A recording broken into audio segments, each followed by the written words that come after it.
Good morning, Macarthur! In today's program, moving Predix EcoWarriors, in hyperspace, Coffee Champ, Embroiderers Guild on Show, Wizard Comes to Town, and more.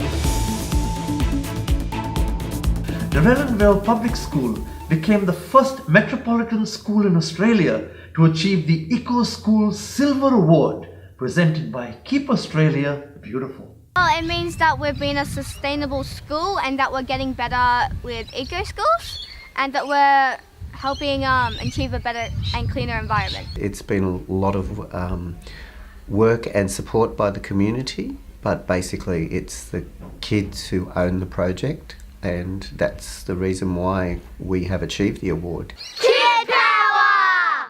The things we do to make this an eco-friendly school is to be nice, recycle, pick up the rubbish. We have teams to help with that, like Bright Sparks, they turn off the lights and electricity. Water Watchers, they go in the bathrooms and turn off all the taps.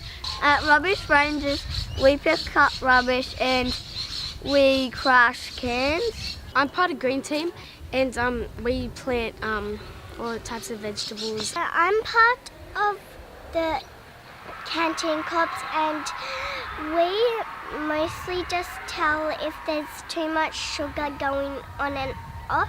Every class is involved in some way. We have paper recycling in every classroom. Every classroom has a compost bin. Every classroom has what we call an apple bucket, where after crunch and sit, they put the apples into an apple bucket, and those apples are then recycled to animals around the neighbourhood, such as horses and other ruminants who like to eat apples.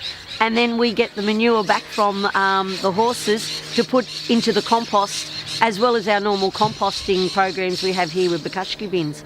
Every single child in the school is part of the program.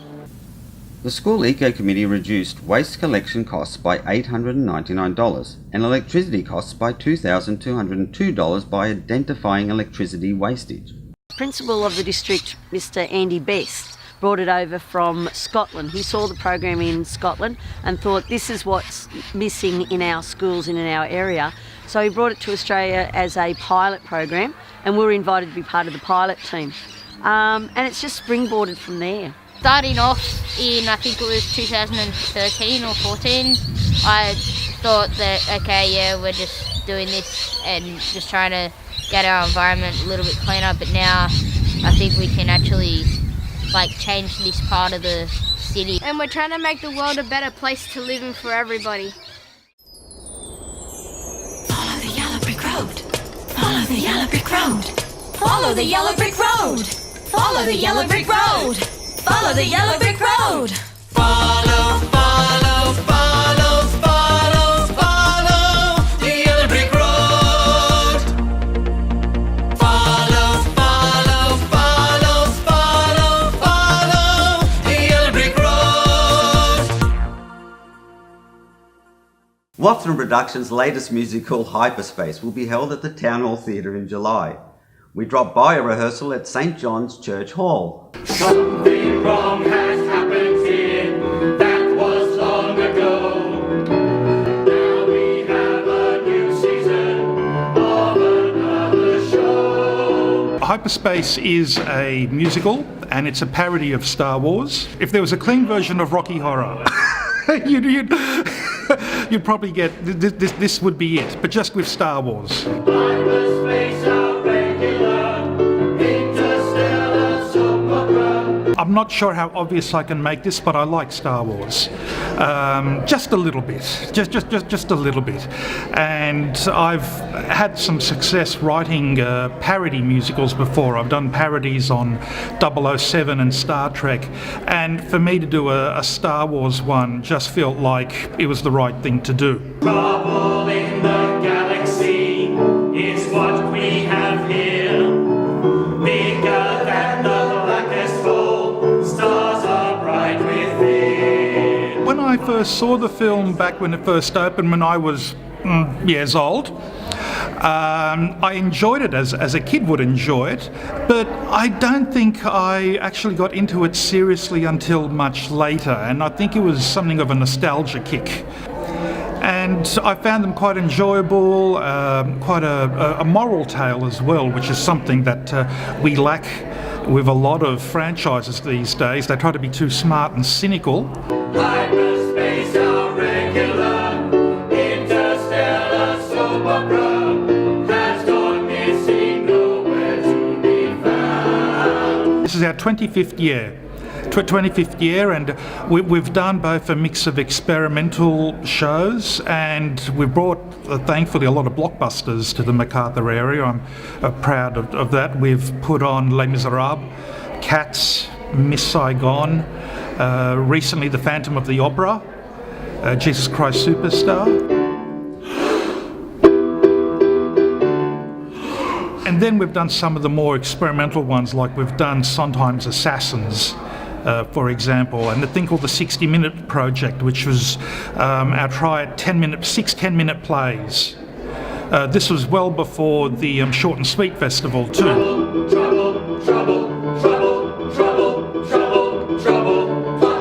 The highs are when you see people learning something new about themselves and seeing their talent develop and grow. Look, in terms of the lows, I think it's just a changing market.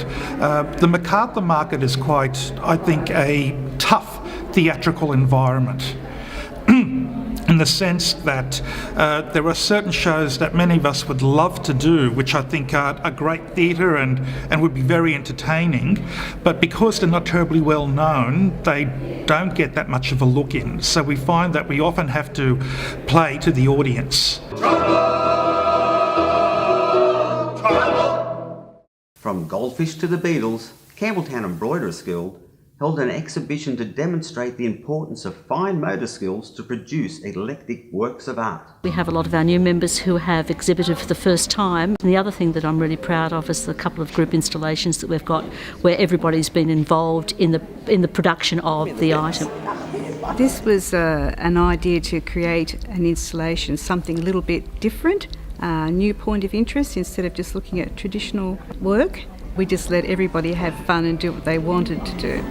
And the variety of fish are not really realistic looking fish, but they're fun fish.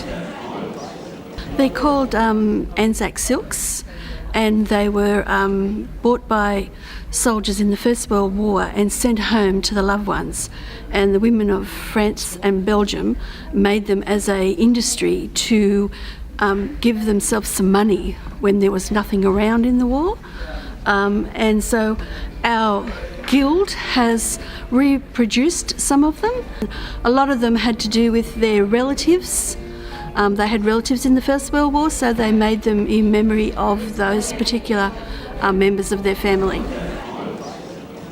My legacy of the Great War. My mother learned to knit by knitting socks for soldiers. She taught me to knit.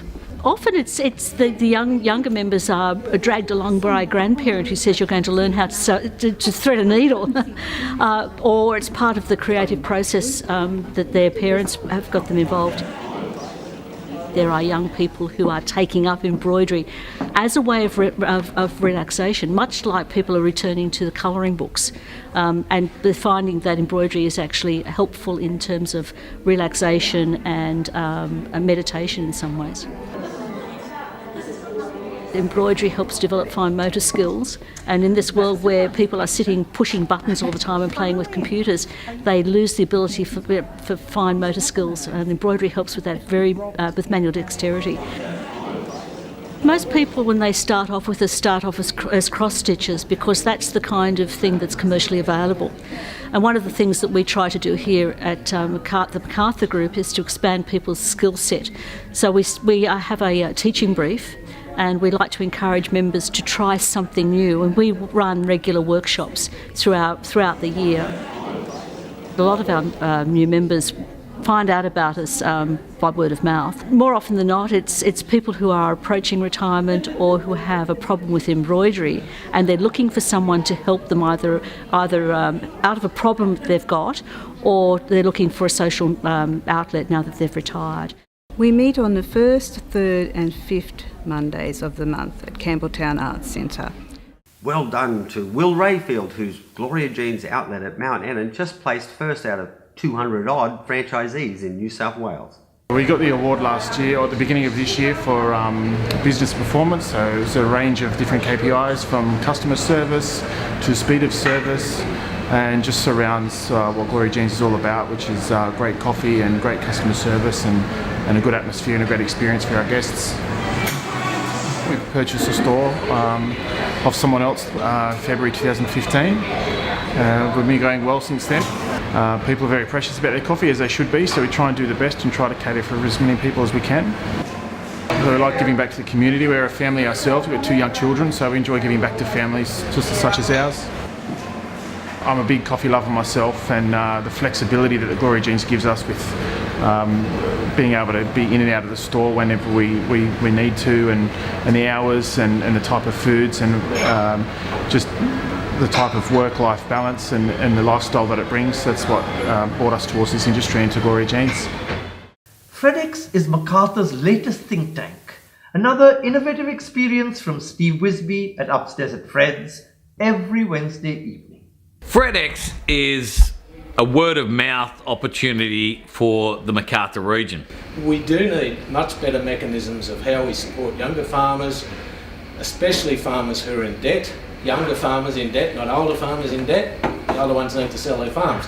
The younger ones need to be kept going and made productive. What's milk got to do with it?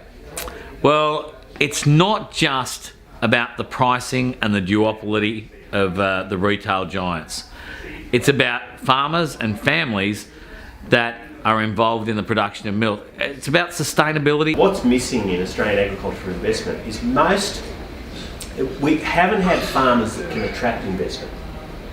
Right? They haven't. It's changing, and again, in this region, you're seeing some of that innovation. But to have a traditional family farm business, it's not investment ready. Successive governments, both sides, have put money into that sort of apprenticeship and traineeship scheme, taken it out. It's waxed and waned. But for the future, is that something that we could really concentrate on? Because that's a good idea. Yeah. Look, I think this is where we've got to go. This is the next stage in agriculture policy. Because you've got a lot of high schools that have the little agricultural. So you pick the best and the brightest, and we nurture them. But we need to have a situation where you don't need to inherit land to be able to go into agriculture. And I think that's the hard thing, because when you can't even afford a block of land in Oran Park. Research money is just getting harder and harder to find. People really want to see 3-year terms. So the real research that might take 10, 20 years to happen, there's no funding for that really. People aren't interested. So we need to review that if we're going to stay a modern economy. Some of the things that we heard about tonight is it's about the future of our nation as a bread bowl for the world. And the key here is open up markets, because then you can always say to the supermarkets and anyone else who wants to buy, get nicked. I've got a better option. And in business, there's never anything better than an alternative. That's how you get a good outcome.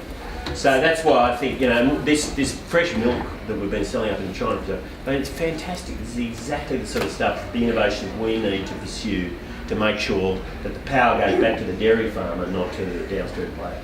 So we need to continue to develop, whether it's boutique markets or even the larger stainless steel operations. We need to continue to feed that to grow our business. In the fridge over there, we've got dairy farmers, right? I'm sure there's plenty of cafes that are selling the Coles and Woolies $2 version. It's got to be understood, not necessarily by that individual consumer, but by the community and government, that drop price is coming at someone else's cost. Yeah. And it might even be the dairy farmer. It's another supplier to Woolworths or Coles who's being squeezed, so they can then drop the price and run milk as a loss leader. And the basic message I'll leave you with is everyone wants to see this as a political problem that needs a political solution. I think it's a commercial problem that needs a commercial solution, which the politicians may be able to help with. At the end of the day, for us, we're a restaurant. So it's about bums on seats. It's about getting people in to experience our restaurant. But from our community perspective and the things that we're involved in locally in the Macarthur, it's about talking to you and you talking to us. It's about discussion, debate over a beer, a wine, something to eat. And that's all we have time for today, Brian. Well, if there's anyone out there you know who deserves a shout out, any stories that you know need to be told, happenings you want covered, issues of community concern, and any little ones doing great big things, flick us an email at info@thewizardofozfunland.com or call 4626 7777. Remember, no story is too small to be told if it makes a difference to our community. Have a great fortnight!